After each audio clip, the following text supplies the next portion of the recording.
Welcome back, ladies and gentlemen, to episode 27 of the Glory Days podcast. And we are here. You know what? We're going to roll with that because some stuff has happened off of camera and you guys will never get to see it, and that's very funny. We're probably having more entertainment here than we did in the second half, at least. I mean, the first half of the draw against Sydney FC 0-0 was somewhat entertaining, and I was almost convinced that maybe we have turned the corner because it was just me sitting there like a passive dummy throughout most of your review as you put up on the Back Four podcast. Mate, passive is one word to say, man. Every time I brought up some sort of positive point that we were doing, you're like, no, but we're fucking shit. Oh, I fucking hate this club. Oh, fuck. Like, every single time. The cynic. I said, oh, wow, the pressing structure actually doesn't look that bad. Oh, no, but look at Sydney's press. Cynic 101. As someone who has ADHD, I had to literally stop myself from getting distracted because the game is that boring. I couldn't pay attention. I literally couldn't watch it. Well, speaking of things that we may or may not want to see, let's get into some of these fan comments that we got on Twitter. Yeah, because obviously there's a little bit more entertainment in the fan comments than there were, like I mentioned before, in the second half where it was just, for me, fairly dead. But before we touch on fan comments, did we just want to get a quick thought on the game overall? What did we think of it? Boring. Snooze fest. Anything else? I mean, yeah, I think Dave said in his presser, like, he's happy with the way we're defending now, but it's like we haven't scored in 3 games or something. 2 games. Like, it's just boring. I don't... At least with Stadge, it was fun to watch, you know? Like, it was just boring. That's all I can say. Yeah, look, similar sort of thing. I mean, that was a very, very just long game, really. Did it feel like Mariners to you as well? Because it sort of felt like watching Mariners. No, it felt like we were training kind of. It felt better than the Mariners game. But look, in all honesty, I think we could have come away from there with something. I'm a bit disappointed we didn't. But if you told me going into that game that we would come away, you know, with a draw against Sydney, and in a large degree, we're probably the better team for a good portion of the game, I would probably take that. However, I can understand why some people are disappointed, but let's get into it. Yeah, so we had a few thoughts from the viewers. So we had Alex saying, Sale does the hard stuff well. Get the club options on Okamoto, Amos and Misao activated tonight. Wales quiet, which was a shame. Milieu isn't good enough, but I reckon his body might be done. I know he was returning from injury, but Risdon doesn't look too sharp either. No words for Ayoma. PGFC Toby, Ollie Sale has managed to drop another masterclass in goal. I am already preparing for his stinker that is bound to come next week. This week rather. Luke Amos looked good for the first half. Wish he could have stayed on longer. This looks like a team that could contend for finals next season. I doubt that, but anyway. Jay, pleasantly surprised by Amos's performance. Almost my man of the match. Could be a real key player for us. Anybody know why Ayoma got a gig? Don't know. BK Phantom, we have our theories. Yeah, well, BK Phantom, very happy with the Japanese players' performances. Amos was insane. Second he came off, we lost all control. I thought Luke Amos fan account. Get Amos on a Supermax. The desperation in defence was good today, but the attack was dire. Jordan defended good, attacked well in the first half, then gave up in the second. Amos was class. As soon as Ayoma came on, it was just known that we couldn't score. Why was Joel not brought on instead of him? It's like we didn't want our best players on the pitch. James Merrin, overall left confused on where we are as a club. Sydney played Wednesday in Bangkok, lots of travel. Glory played on paper, one of their strongest squads this season, yet still couldn't score and somewhat got outplayed in huge chunks of the game, but I'll take a clean sheet. We had a quote tweet from Marco that was saying from the club, our sincere thanks to the Consulate General of Japan for hosting our 4 Japanese players. The Consul General will be the club's guest at Saturday's home game. Lachlan would also like to hear your opinion on this, but it's obvious Ayoma is very shit. That's a bit harsh. And hasn't been in the team for months, but yet randomly got selected when the Consulate General of Japan was at the game. Coincidence? I think not, and it's a poor look from the club. And then finally, Muller. Amos was class. No idea why Majex can't make the bench with Labib out. 3 different centre-backs during one match is insanity. Ayoma over Freeney is a joke. Zrilic clueless and remains stuck on 2 wins from 19. Amos played well, but like, look what happens when you sign a half competent midfielder. Wow, That is true. Well, look at what happens when you sign a midfielder that gives our midfield balance. Like, you've got someone in Pennington who's pretty good on the ball and has got a good drive to him when he has the ball, but we were clearly missing a more defensive presence. And lo and behold, you bring in Amos, who, when he was at QPR, was, from the available clips to see of him, he was someone that would get around the pitch quite well and use his mobility and his upper body strength to, barge guys off the ball, and wasn't afraid to get stuck in. And I think there was a moment in the second half especially where he went in for a slide tackle and he got a big round of applause from the fans on that western side. So I think he definitely, for his first game where he hasn't played... Well, he played in that cup game for Hibs last month, but in the sense of like a league game, like a 60-minute appearance, it was his first in a fair bit, and I think for signs of things to come, I was impressed by what I saw. I was also very impressed by Misao and Okamoto. I thought that they were probably two of our standout performers that game. I was a bit confused, admittedly, with some of the substitution decisions made. Yeah. I think...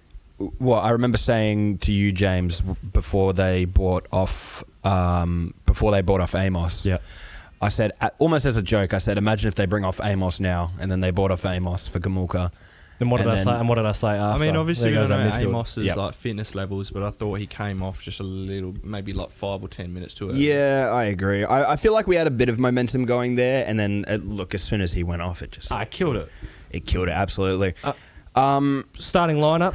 We had Freeney, Gamulka, Hamzawi, and Patrick Wood out.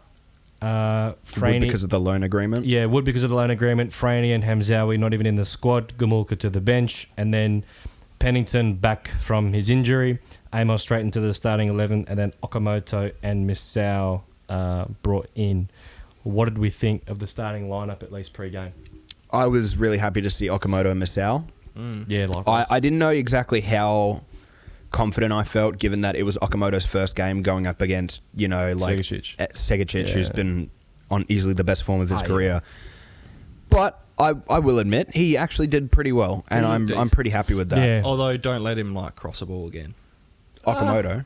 Yeah, because he kept Okamoto was good with his crosses, man. It was more the long balls. It was more the long balls. I think that was the long balls, a bit frustrating. But then again, most of the players, when it came to the long balls, and you got to cut him some slack when you're playing a chipped through ball to Trent Osler.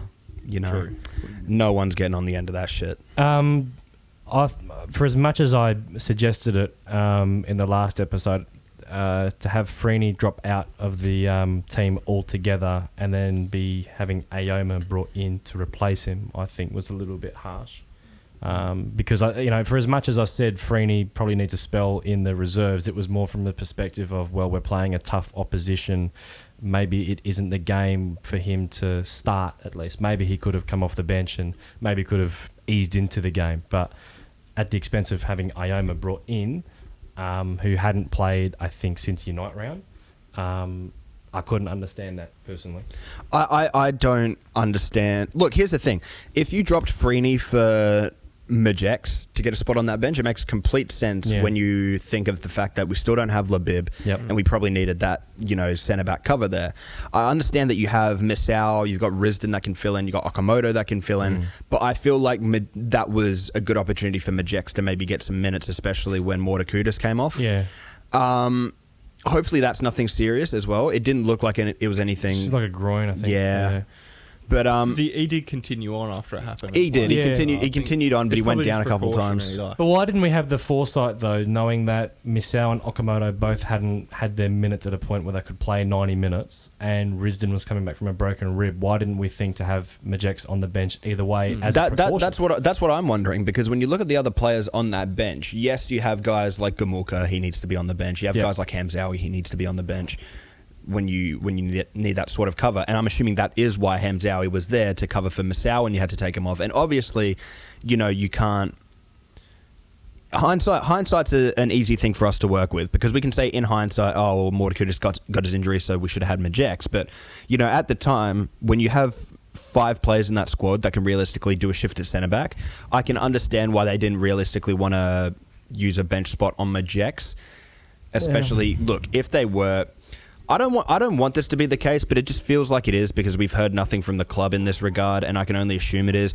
I feel like Ayama was only in that squad because the Consulate General was there. The Consulate General was there. Well, and why else was he in the team when he hadn't been there? If that is a thing, that pisses me off, especially because we've got plenty of decent young players that could probably use that spot in the squad. You had Majex not in the squad. Yeah. You had Franey not in the squad. We had Seb that got 2 against Armidale. Is that right? Who do they play? Yeah, Sebi Despotovsky got 2, won us that game against Armidale. Yep. Got us into the NPL Night Series semi-finals. That's the thing. Why not give him a go? And then the thing that sort of baffled me was we were all wanting Anasmo to be brought on a little bit earlier. But the official line from Zrilla in the post-game presser, I think, was Anasmo was sick during the week, but not sick enough to, not start the night and I series thought game. Anasmo was going to be put on for tags. Yeah. He looked like he was a bit cooked.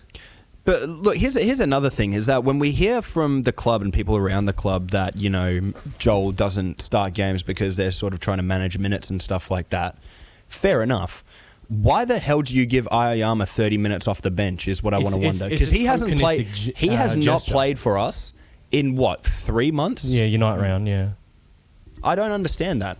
I really don't understand. Well, it's like we're a charity now. We're gonna give you a spot in the squad and in the team out of nowhere, seemingly because there is a member of the Japanese consulate there. If we get the fucking Romanian consulate in, are we gonna re-sign Luke Bodnar just to give him a full 90? Like, are we going to go to those lengths? Yeah, well, that's the thing. So is Luke Bondinar? Yeah, Bondinar. Ah, yeah, yes, Luke Bondinar. How dare I forget? New Bond. But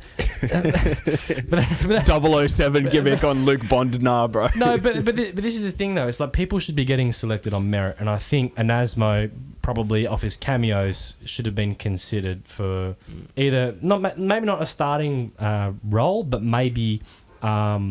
A bit more minutes off the bench, and I think I just don't get it because every time he comes on, he plays well. Like he does, and I think when we saw the start to the game, we definitely started well, and I think that was because we were able to hit Sydney with a fair bit of speed and a fair bit of directness, and I think someone like Mila Jusnic, who I've been quite critical of this season, I thought was really lively at the start. It's hard to be critical of him when he's never played. That's true. This season, but that's true. But when we had such low expectations, when we had such low expectations of him because of his fitness issues, it was a bright start, and it's something that we want to see, especially at home. I don't see a situation where you have the performance that Mila Jusnic just put in up top with Taggart, and then Pearman coming back in as well. I don't see a situation in which you can justify putting Pat Wood back at striker with Taggart. Well, Mila Jusnic was pressing better. He was running better. He looked better on the ball. Yeah, he was quicker. Pat Wood's Zrilla's boy, so that's the thing. He might be just using him just for the press and his work rate. That's it. This press that we do once every when 2 your or 3 coach minutes. When your coach is also your uncle. That feels like what this is right now. Well, because again, it's like feels like Popper's sons again. Oh my god! G Train. Don't tell me that Patrick Wood's the new G Train. No, but again, it should be based on merit, and I think obviously it's good. It was good to see the under-20s progressed. Was it to the semi-finals after beating Iraq? Yes. And they got Japan. But it'll be good to have the likes of bloody Pearman back in, because I think we definitely missed him. For as much as in the first half we created some chances, I still am not. But the thing is, will Dave play him? Because it's like, well, he should. Oh, Pearman, yeah, sure. But he'll play him as a winger. Yeah. Which is annoying. Play him out of position. Which is dumb. No, but here's the thing. You could so easily run a very, very respectable glory line. And I understand completely with people saying that was a near full-strength lineup. Because realistically, I think that's probably the best lineup we put out this season. On paper, that's the best we put out this season. Well, given who was available. If we had Pearman, I genuinely think we could have won the game. I think so as well. I think the only thing missing that bit. The only thing that I think separated us from winning that game was we weren't creating enough through the centre. Yeah. We were focusing way too much on counter. And to be fair, we looked really good on counters. But when we had that sort of ball building it up, we had nothing through the centre. It's still too sporadic though. I mean, we should have been. I think we need tags to sit deeper.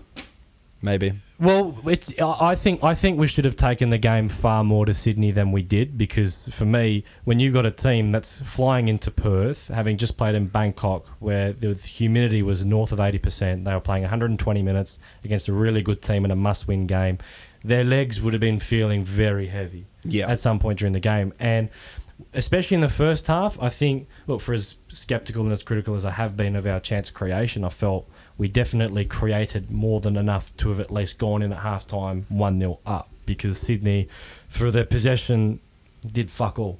And I think Ollie Sale mentioned that full time that was one of the most comfortable halves that he had played in a Glory shirt, which is not exactly a glowing analysis of how we've played over the years, but we were in control despite Sydney having more of the ball, I think. I felt Mortakutis had a really good game for the first half that he was in. I felt that when he made that intervention on Segacic, the ball was played through to him and he just got there just in time.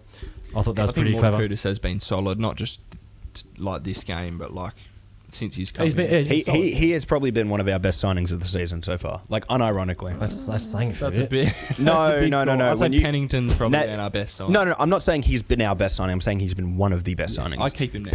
Pennington has been better. Yeah. Pennington has been better. I think he's probably been our player of the season so far. However, Tas Mortakutis has been very, very solid. He's been solid, and I think one of the reasons why is also because he's good on the ball. That is true. When Labib's back, would you consider playing him next to Labib rather than Merchler? There's more mobility, yeah, probably. Yeah, there is more mobility, and you do sort of... It works well because Labib doesn't really have that on-the-ball ability, but makes up for it with physical capabilities. Tas doesn't really have the physical capabilities, but makes up with it with technical ability. You got to think about, we're not making finals. Yeah, like you got to work towards. If we were doing this thing where, like, you know, just give the youngsters their minutes, I'm honestly fine with running a back four that includes, you know, Lizalaski, Labib, and Majex. I would have no problem with that. But for some reason, I think you need a balance. Well, here's the thing: is that Majex and Labib would actually, in my mind, doesn't seem like that bad of a pairing. I think you need experience, though. That is fair. Yeah. That is fair. I play like Zach, Mortakutis, Labib, and Risden. But at least what we enough. saw with the back four against Sydney, though, was that it was much more mobile, and when we could attack, the likes of Misao and Okamoto getting forward.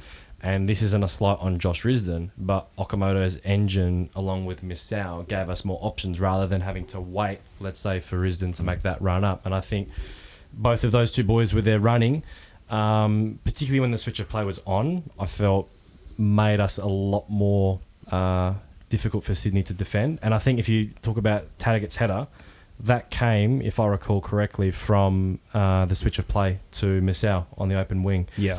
And obviously Taggart was unfortunate not to score, but that's the thing. When we can change the angles and play quickly and effectively, we look like a team that can play with a fair bit of threat. I know you might not like this, but I honestly wouldn't be too opposed to extending Misao and Okamoto for next year. If they can continue this form for the rest of the season, I wouldn't be against it.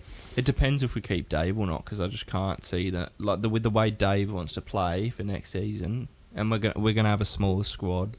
That is true, but when you think about it, Okamoto and Misao look much better fit. Well, Okamoto in particular. They take visa spots. So. That is true, but I don't suspect that we're gonna have too many visas coming in because when you think about it, I don't predict that Hamzawi will be here next season. No. That's just my assumption. Looks like a lovely guy, but looks like one already. He's looks to be a lovely guy. Yeah, well, looks pretty handsome as well. But look. We have right now 4 visa spots taken up with 5. Oh yeah, because I with am. Amos. My God. I can understand wanting to fill in more. I guess. I think you need more needed areas. If you want to keep them, I think you can only keep one because I think we still need areas that can only be filled by a visa player. That's fair. I don't know who's going to go. Obviously, Tommy Merchler, like he's going to retire and stuff. But because I honestly don't know if he will. We're bringing in a couple. Well, and as well, he wants to get us down to like 25. But for me, it also depends on who goes because with 25, that's assuming that we don't give any sort of permanent roster spots to any, you know, players coming through the academy. Bib, right? Well, we don't know. I hope we don't, personally. I would knows? love to have him for another season. But if we do sell Labib, I can see a scenario where Tommy Merchler doesn't even go after this season. He maybe sticks around just as maybe like a fifth choice centre back for a year, just or a coach. Yeah, even as a coach, wouldn't mind it. Player coach, assistant coach. I'd take that. That would be peak. Your assistant coach starts warming up randomly. Got his tracksuit on. Fucking, he's like, Dave, get me on. Fucking let me at him. One thing I did want to mention though, because it was you were pretty happy with the way in which we transitioned. There was probably one moment that was a little bit disappointing in one of our counter attacks, and probably for me at least showed why we need to look for more speed in those wider areas. Trent Ostler, I thought, was very good at right back against Central Coast Mariners, but I think getting him into those attacking areas as a winger, for me... Bro's finished, man. No, he's not finished. It's just that he gets found out. We're not playing to his strength. Yeah, he can't. And when you have a speed to be a winger. Okay, but here's the thing: we've said with Trent already that he's a jack of all trades, master of none kind of player. Right. He has strengths, but when you have a player that doesn't have as many strengths as another, and you don't play to their strengths, they really stand out as not being that great. He stood out in that counter-attack moment when he couldn't get past Courtney Perkins or make that pass to Taggart, who had made the run inside. Yeah. Which is another reason why I don't think that we were, when we got Lachie Wales, I don't think that we were honestly expecting to keep Miliusnich through January. Probably not. Because it makes no sense to me how Miliusnich would make a comeback and then get a starting spot, and you would sacrifice Wales in order to do that, because you're putting Wales out on that left-hand side just so you can play Ostler on right wing. It makes no sense to me. Because why not play Wales and Miliusnich on either wing? Wales got neutered that entire game, and it's not his fault. You look at majority of the times he received the ball. Whenever he received the ball, he had 2 or 3 people on him at minimum. Yeah. And he's, his best sort of attribute is the fact that he can receive facing forward, he can run, he can create. We've seen him do it. He can come from wide on the right side into central areas to help create.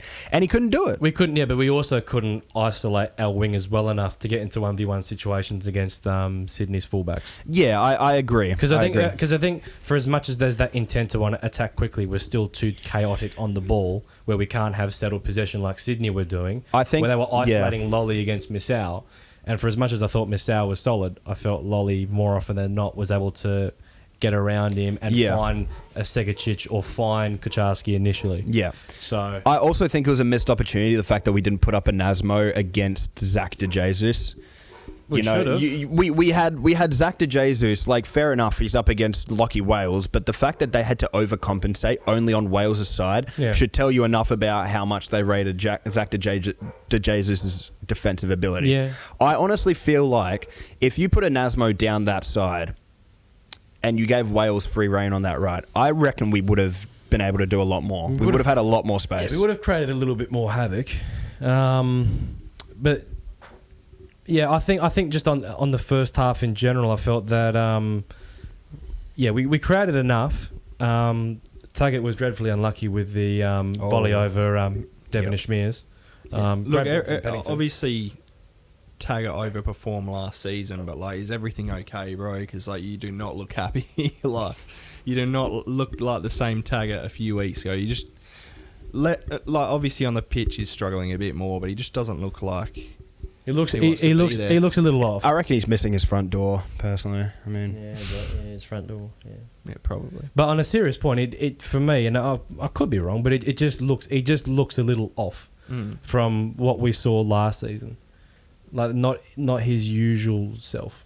I mean, obviously I can imagine he'd be getting quite frustrated most games because he's been living off scraps. Like, Ben Smith did as part of his article summarising David's press conference, mentioned that in the last 8 games, I'm assuming I've got this number correctly, do you know how much XG we've generated in the last 8 games?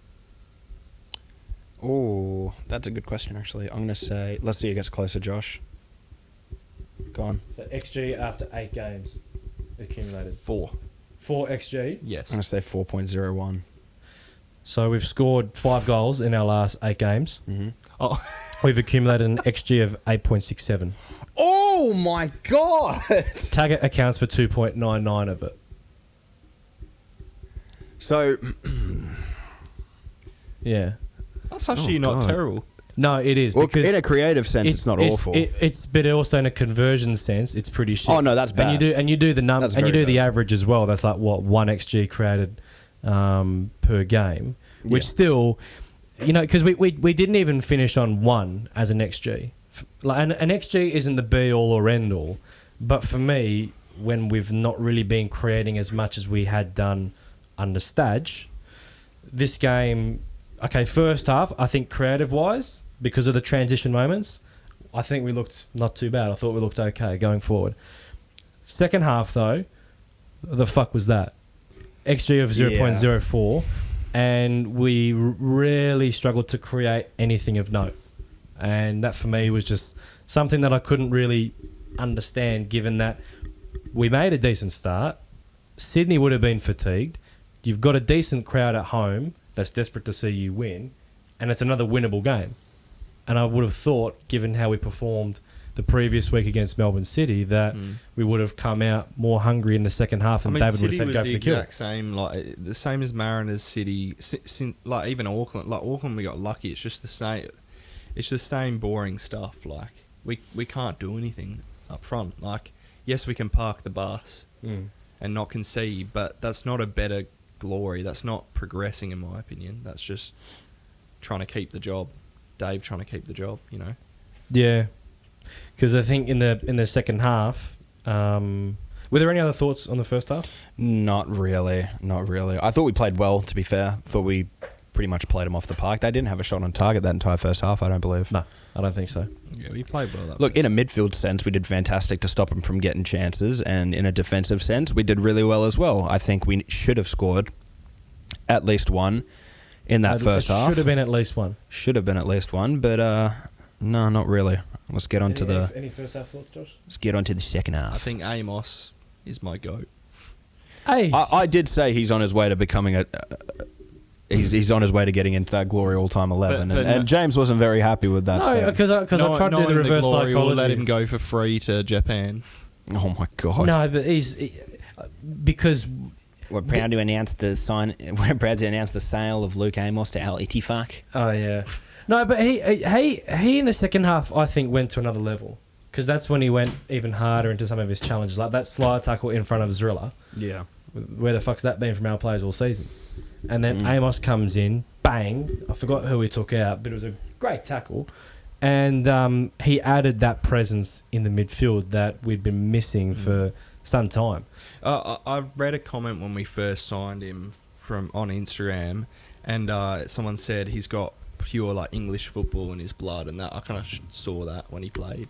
Oh yeah, he plays a game in that workman sort of style where he just gets around and does a job, and uses his physical abilities, and really does help us. But around about, did he get subbed off around about 60th, like 58th minute around? That's when the game changed for me. Yeah, game when it all went to shit. It was starting to build up when he before he came off, and then he was off Yeah, once he and ironically Miljuznic, because I think once Miljuznic got subbed off because we took away a little bit more speed, that didn't help. And then given that was to the for the expense of Ayoma, bro, this shit ain't working. Your fucking aircon doesn't work. Continue with the episode. Right. So, yeah, I think the decision to sub off Miljuznic to then have Ayoma brought on, it just slowed down the game. We lost that. We lost control.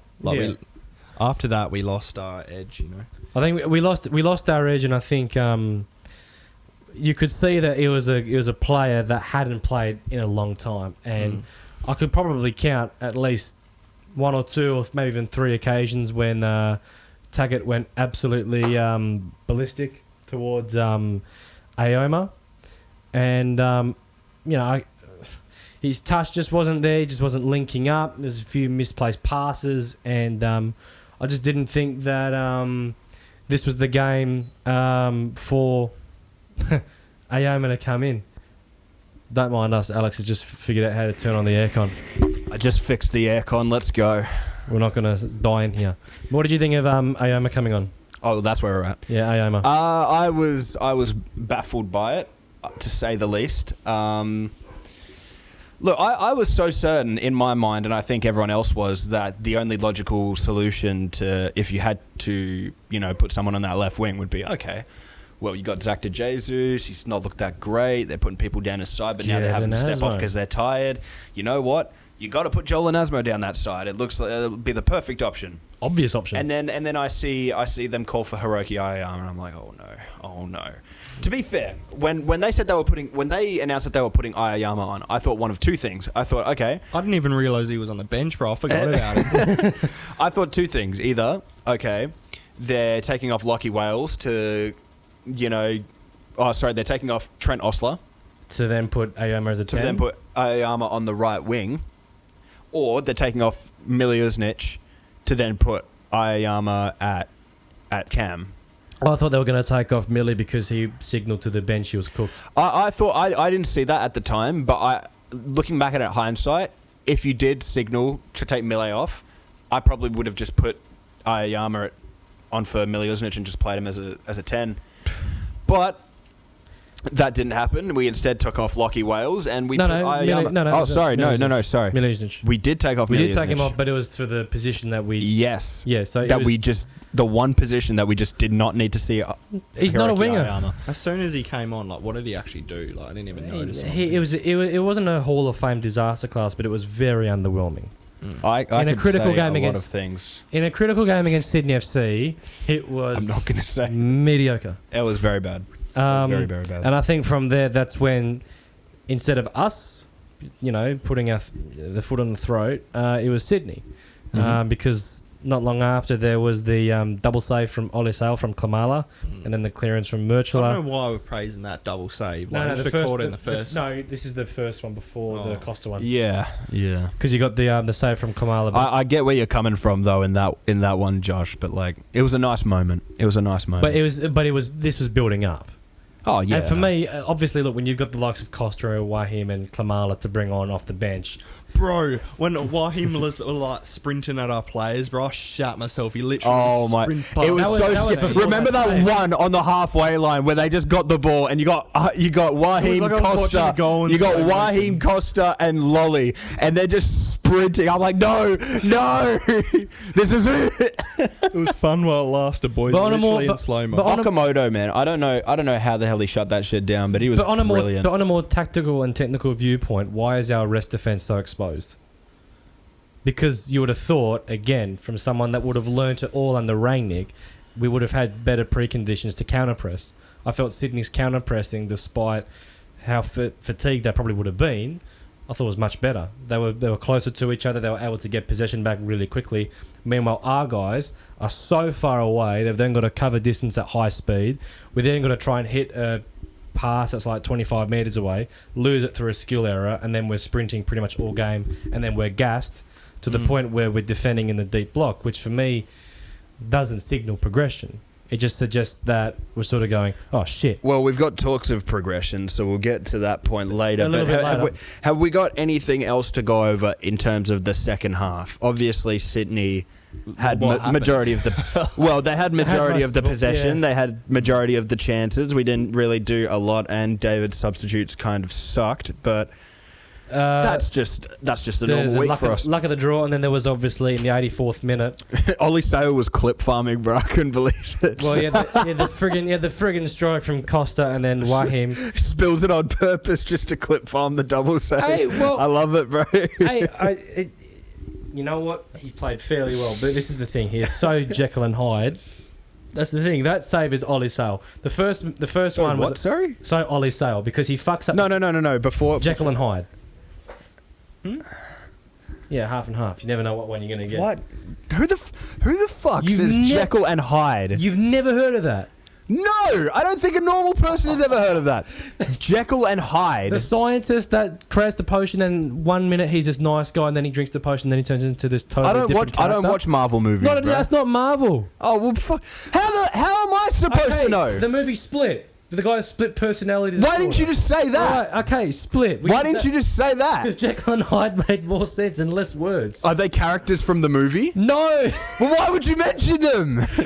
Okay. Who are Jekyll and Hyde? They're not a movie. Are they our newest WoW signings? Why the fuck are we discussing this? Anyway. Okay, the point is, the first save from Ollie Sale where he fumbles it, that's Ollie. At his worst. The second one where he did that instant double save at the second point, that's Ollie when he's at his best. But the point is, he's too hot and cold.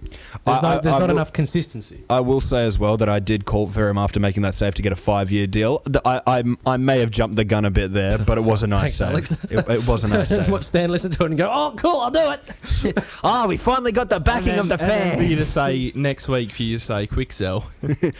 Oh shit! Oh shit! He's done it again. It's like a field full of cows on laxatives. It is full of shit. The other point towards the end, when Taggart had that shot that got blocked, he probably should have played in an Asmo. Oh no, 100%. And then the free kick in added time from Gamulka.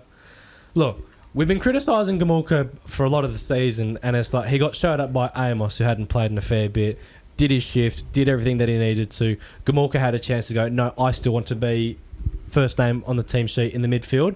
That free kick delivery was just so half-assed and just got done. First man, didn't even clear the first man, headed away. It was so Jekyll and Hyde. Jekyll and Hyde, yeah. No, you got, yeah. Fuck, I've got to find another analogy to use now. Come on.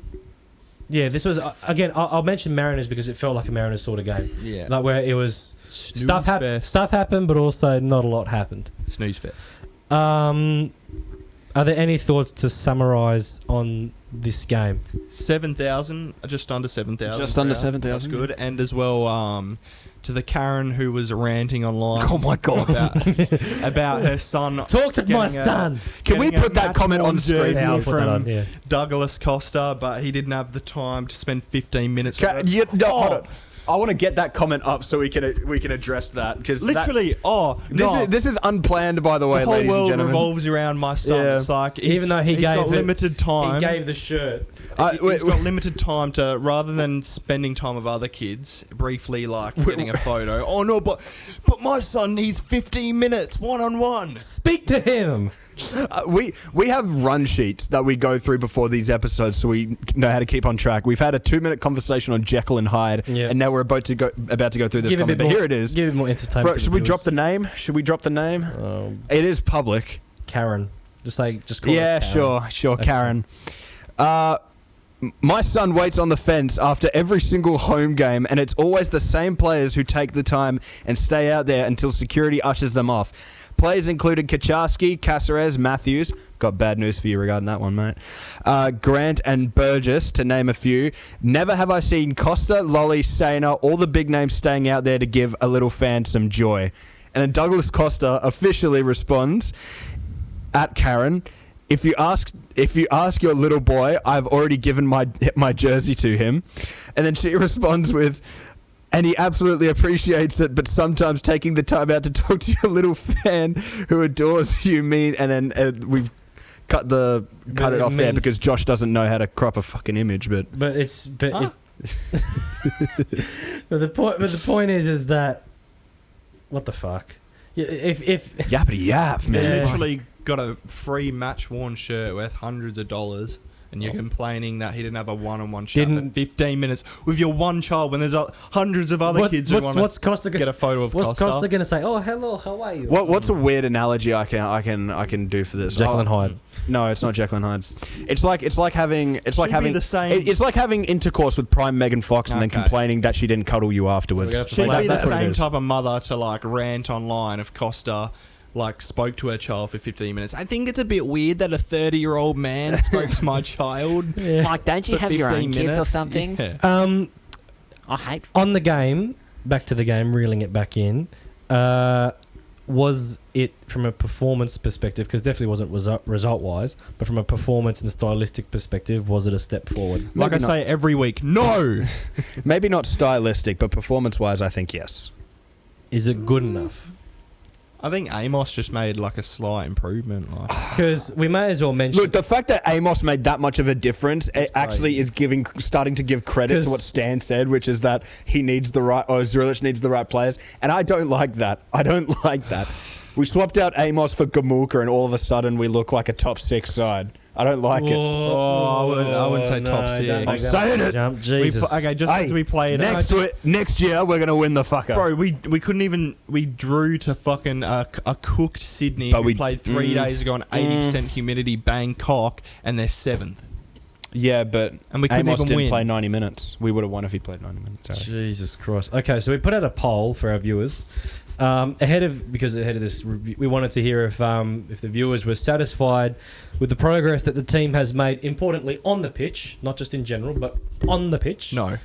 Are they satisfied with the progress the team has made on the pitch? No. In the last 5 games since the bye? No has 40%, yes has 60%. Ooh. My So God. fans, How many votes? currently as of recording 48. Ooh, man. Look at us. We're important. Well, I mean, Alex, you have your say first, because then we need the positivity to balance out the cynicism. Well, I think it's very obvious that we're at a better point now than we were at the start of the season. Look, Right. when you look on in stylistic terms, you can definitely make the argument that we're not where we need to be, considering that Zrilic came in with this big idea of controlling games and wanting to play attacking football. And then when you're having these games where you are having to sit back and hit on counters, it doesn't look great. I can understand that. However, the squad looks much more mature. The young guys are looking good. We had an older average age than Sydney. No, but I'm saying in general, the young guys are looking good. Pierman's coming into his own. Anasmo's looked good off the bench at every opportunity. Littlewski's looked great. Labib's been fucking next level. Look, the young guys look good. The squad looks more mature now in terms of their style of play and just in terms of coping with the actual pressure. Oh shit, they look more mature because they're fucking older. We're literally playing a team of pensioners.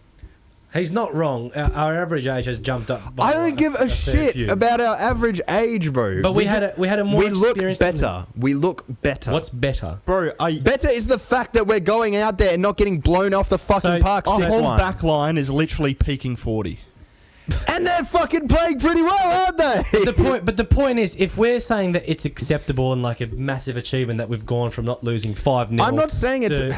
to conceding like only like nil. I'm not saying it's a massive goals. achievement. I'm saying it's a sign of forward progress that we're going From rock bottom. We got our backs blown out by MacArthur. Sydney- We've gone from that. and Jets. We've gone from that to actually putting up a decent performance I against can guarantee Sydney, you- Auckland. Sydney were cooked. We were lucky not to concede. Next week, we're going to concede 2 against Western Sydney. And Zrilla said in the post-presser this week that I'm happy with the way the defence is shaping it out. They're the way I want them to be now. What's he going to say next week? I think wins are coming, it just wasn't our day. Like, what's he going to say? In fairness, how can you justify in a salary cap league that's supposed to be an equaliser for all teams 2 wins in 19? There's many ways that There's you can... context, yeah, but on face value. On face value, I can say 2 wins that every... from 2 wins from 19. Okay, but here's the thing. When you look at it on face value, you should say, salary capped league, that means every team should be the exact same, right? It means it should be a super tight league. No, because some clubs that have shit that goes for them and some clubs have shit that goes against them. But why This year, we had a lot of shit that went against us and not much that went for us. Why are Brisbane and Perth so far behind other clubs? Because Brisbane have shit owners that gave shit just everything for them. They don't have a proper like football home. Sure, they play out of wherever the hell every week. Where do They don't have a Jets proper home of train? football. Where do Mariners train? Mate, the Glory under Popper trained on a public park filled with dog shit. Yeah, all right, exactly. that is. What are you trying to say The there, argument Dork? isn't facilities. I'm not saying that. I'm saying that some clubs have things that go for them. Just on the For pitch. example, okay, when you look at this season, compare Auckland and Brisbane. Auckland, new owner, new club, no previous anything, have built a fan base from rock bottom, from literal scratch, have built up a proper fan base, which is the best attendance in the league. Right. They cracked nearly 30,000 against fucking Wellington on the weekend. Yep. Have easily been the best team in the league. Yep. But their investment has been good. They have the best goalkeeper in the league. Right. They have the Well, best look at defense in the Newcastle league. was They have the best investment with their midfield in the owners. league. But why are Jets suddenly playing good football and we can't? Why are they winning games importantly and we can't? Look at who they've knocked off. They're not knocking off Mariners or Okay, Wellington. but it's tough to say. But you look at some of the signings that they've made. Even Lockie Rose, he's come back and he's looked really good since he's come back Exactly. from injury. Would you say they're starting on paper? Is their starting 11 better than ours? No, I'm not saying they're starting 11. But is it better? Is it better than ours? I'd say it's comparable. I don't think it's better. So our starting 11 is better. I'd say with the new additions, ours is better. So I'd say after- if we played Jets tomorrow, Right. I think that if you said next week we're playing Jets, who do you think wins? I think we win. They still played better than us. Even That with is the the new worst signings. take. I think if you have a fully fit Glory squad and you have a fully fit Jets squad, I think Glory take it. If you have a fully fit Glory squad and a fully fit Brisbane squad, I think Glory take it. But what are we basing it on though? Because we've only won twice in. I'm not basing it off season. Well, there's not much to base it off of, James, because when you look at the times that we have played them, even the 4-0 result at HBF, they were missing some key players, but we were missing about half the fucking squad. No, we weren't. And we didn't have all those good signings we coming weren't. as well. We had a fairly good team against their team. We did at not. the time. Yeah, we did. We had Wales last time we played. No. No, When we lost 4-0. Oh, 4-0. We all said this is a game that we should win because we then had Murchula in the side. Newcastle had an absolutely pants team. They had Ben Gibson as their striker and he scored twice. And this is the thing for me. It's like, well, teams are getting results, and obviously you got Wellington and Mariners that are struggling. But when we're looking at our progress, why are our steps so small? Why can't we win games? Okay, but I'm saying we've that signed 21 players and we're still shit. We're making better forward progress than some clubs. I truly believe that. Who? I believe we're doing better than Brisbane right now. That's for sure. That's a shit. Central Coast Mariners have taken so many fucking steps back. It's unreal. Right. You look at other clubs like the Wanderers. They've taken a lot of steps back. They're fucking fourth. They have been shit this year. They just knocked off Mariners 4-0 away from home. You've just been saying about how the Mariners are fucking terrible. No, we're talking about Wanderers now, because now they're shit. No, but now, what I'm trying to say, what I'm trying to say is that there are a lot of squads that have sort of taken that step back this season. Right. You look at Sydney, you look at the Wanderers, you look at teams like the Mariners who just came off of a fucking treble-winning season. Right. I'm at least pleased to see that we are taking forward steps and not regressing. What steps are we taking? The fact that we look more stable, the fact that Stanley is now being more sensible with his signings, the fact that Ross is now probably showing a few more signs that he is actually invested in this project, within the fact that he cleared $7 million $7 million worth of debt. We don't know if he's cleared it fully just yet. James, we heard reports that the debt has been cleared. No, the ATO thing has been sorted. The $7 million hasn't been done yet.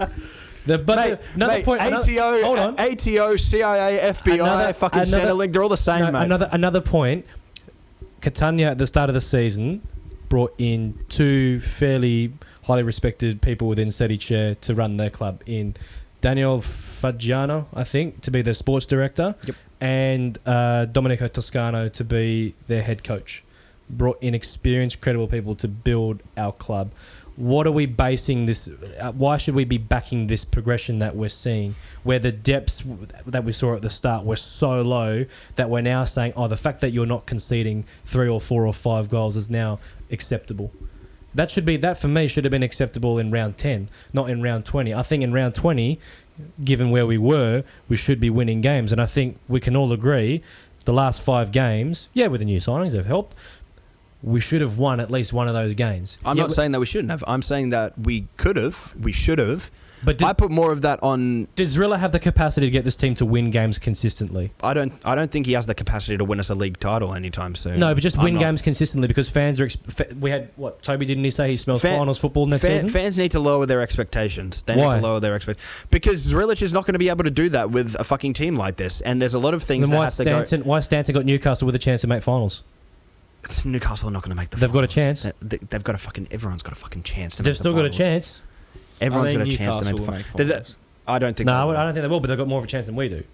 But here's the thing. I think Stanton is overperforming, and I think Zrilic is. So why is Zrilic underperforming so badly? I don't know, but that's the thing, is that I don't know. That's why we have a podcast that we can discuss shit on. But the other thing as well, are we fully adhering to the Red Bull model of play? The last 5 games, have we been purely playing Red Bull football? No. So why are we persisting? When does a manager ever always adhere to their style of play? But he should be uncompromising. Let's say that, right? Why are we not seeing more forward steps towards us playing Red Bull football? Because I don't think we have the right players for it yet. But we've signed 21. What more do we need? We need players that... Look, here's the thing. We've just signed fucking 7 players in January. No. If you're saying we don't have the players yet and we've signed 21 players this season... That's poor recruitment. Okay. Who's in charge of recruitment? Stan. But who's also checking off the players? David. I don't believe that Zrilic has personally asked for every player he's got. No, he probably. I think a lot of these were Stan saying, we're going to get this player. No, but he'd still have to okay it. Of course he has to fucking okay, but what's he going to say? No, I don't want players. Well, no, I don't want this player. I want this person. But he knows the situation. Dave's brought in to be a coach, not a head of recruitment. Yeah, we know enough from what we've heard from good sources that there were players that Dave wanted that we couldn't get. So if the club says to him, we couldn't get what you want, but we've got this instead, he's not going to say no. But when do coaches always get what they want with a squad? Never, but not to this kind of degree. No, but why? But why are there? But this is the point. Though. There are coaches in the league that are getting their teams to play fairly well or get results more consistently than we can, and they probably don't have their ideal squad. Does Robbie Stanton have his ideal squad with Newcastle? No, he doesn't. But he's still getting them to play consistent football. And the recruitments may have been smart. But the point is, they've knocked off Adelaide, Victory and Brisbane. Say what you want about those teams and how Newcastle have done it, but they've still done it. You look at their recruitment and the style that they play. Every player in that squad looks tailor-made to fit Stanton's system. So what? It doesn't. You can't look at that Glory squad and tell me that every player in that squad is tailor-made for Zrillich. But is Rillaball too far and above this team? Yes. It's too complicated. So why are we persisting with it? Well, you can make the argument of why do we persist with these players or why do we persist with these it's more the with this coach. Look, either way, something has to change. Because if you want to stick by the players, cool, you need a new manager. Yeah. If you want to stick by the manager, I know this is cool, harsh, you need new players. Either Stan or Dave. But why? Because it's just not going to work with both. But this is the thing. Why have more player movement when we've literally had unprecedented levels of player movement this season? Because I feel like the January signings have been smart. I can't sort of think towards a single January signing that we made, apart from Patrick Wood, who I'm guessing was Zrilich's, So Zrilich did have the same those signings? I'm not saying he did for sure. I just have a feeling he did because he probably would have worked closely with Patrick at Sydney, which makes sense. But look, I can give Stanley credit. Amos looked really, really good and fits Zrilich's style of play from what I've seen. Okamoto looked really good. It's just a shame he was injured for the first month. And then Misao has looked solid every time he's been on the pitch for us. Is our squad benefiting, though, from this style of play? The end goal style of play? Because knowing that we've also signed the likes of O'Neill and Risdon... I think it's benefiting more from this sensible style of play and the fact that we are keeping games a lot closer. So if we're just going to be content with sensible football, why do we still have David, would be my question. Because there are coaches that can get teams to overperform playing a sensible brand of football. Meanwhile, we've got David, who's not playing the Red Bull model of play, but it's sensible. But we're not winning games. We're not going anywhere. Because Auckland, you made a good point in one of the other podcasts. He said, the Auckland game... that was a big jump in the sense of forward progression. That's where probably 90% of Glory fans, probably even the most cynical ones, would have said, wow, fuck, that's a pretty good result. Now you build. We thought Western Sydney, okay, maybe the boys are a bit tired, but they were sort of building.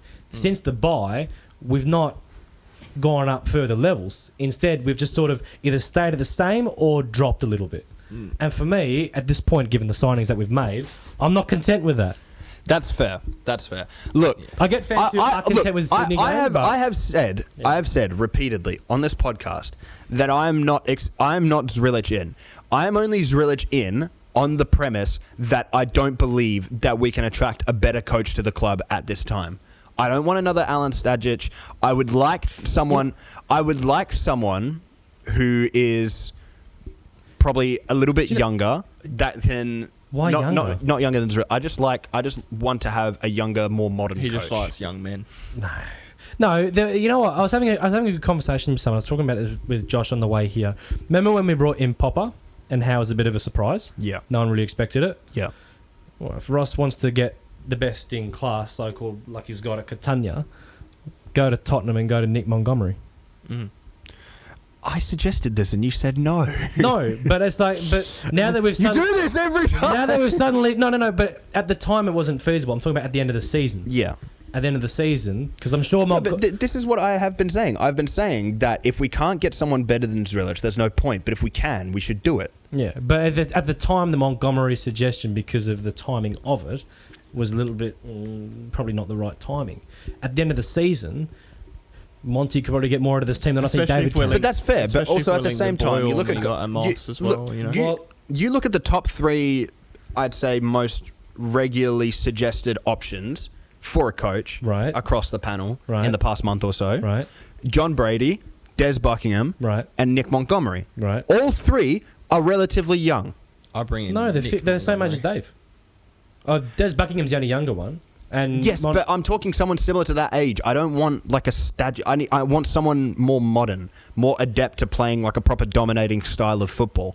And I know you can't have everything you want because we got that in Zrilic, someone whose identity is attacking football, and obviously it's not working. What we need is a proven A-League coach. Because look at Corica when he went from Sydney to Auckland, and how like Sydney, where I think it'll be a similar situation with Tale. Tale will get sacked at the end of the season because he will finish like 7th, or they'll exit early in the finals, and then he'll get picked up by another A-League club and they'll do really well. Who do you reckon? I think you need a proven A-League coach, like someone like Tale or Corica. Who do you reckon we would pick up? Would we pick up Tale if he were to go? Would we pick up Arnold? Maybe I think if he were to Tale come would back? be. He's a bit risky because he's similar to Dave, but Montgomery would probably be the best. I would probably say John Brady because he'd be more realistic. Oh. No, but just hold on. Just hold on. I know there is the difference between League 1 and 2 and A-League, and you can't oversimplify it and say, oh, because you cook there, you're going to cook here. No, but the point is he consistently overperformed and maximised his players. Look, I could see him being like Mark Jackson. He maximised the players that he had. David is not, with his brand of football, getting the best out of every single player. You've got Tags who, yes, probably overperformed to shit last season, but which player, or how many, name 5 or 10 players that have improved under David Zrilic? Labib, Pearman, Pennington. But Pennington came in at a good level beforehand. He did, but I think he's better than he was last season. But have enough made that jump where they've improved purely under Zrilla and the system. And to be fair, Pearman, purely just like came in. We hadn't seen him before, so like. No, but he's a lot better now than he was in the NPL. As someone who's regularly watched the NPL last season, he's a lot better now. I just think we need. But look, when you look at guys, I'd say Lizalewski, I'd say Pearman, I'd say Labib, I'd say Carluccio for the time that he was here. I'd say Pennington. That's probably it. So that's a handful, right? But the point is, we need to have. Okay, Ross has got a big call to make at the end of the season either way. Because if he keeps Dave, then he needs to back him. And according to Scottish reports, Perth Glory are still very much interested in Martin Boyle. If you're gonna back David, you back him the fuck and you give him the coin that he needs to get this team to the very top. It's make or break for him. If he doesn't cook, see you later, goodbye. Or he makes the change. Either way, it's a big call that Ross has got to make at the end of the season. And like we've said too many times, the club cannot afford to balls it up. Boyle seems like a very Stan signing again, right? Rather than Dave, because Boyle's 32 now, he'd be going on 33. He's 31. He's 31. Turning 32. He'll be 32, whatever. Right, yep. You've got Okamoto, Masao, who are 32, 33, going on 33, 34, right. Whatever. That's a very old front line when you've got 32-year-old, who will be 32-year-old Taggart and 32-year-old Boyle. And, Wales will be 28. That's a very Stan signing, in my opinion. I don't think you need younger players for Dave's system, in my opinion. What do you think?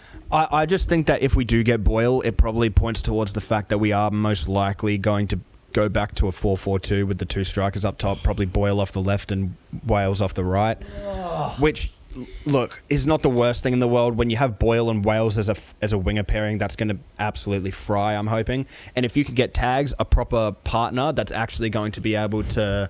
And apparently an expensive 10 as well. Well, yes, that's what we're also hearing is expensive 10, which gives me hope that next season we're going to see... Welcome back, Giordano, Colin. No. But, like, next season, if you tell me next season we're going to have a double pivot of Pennington, Amos, an expensive 10, Boyle off the left, Wales off the right, and Tags up top.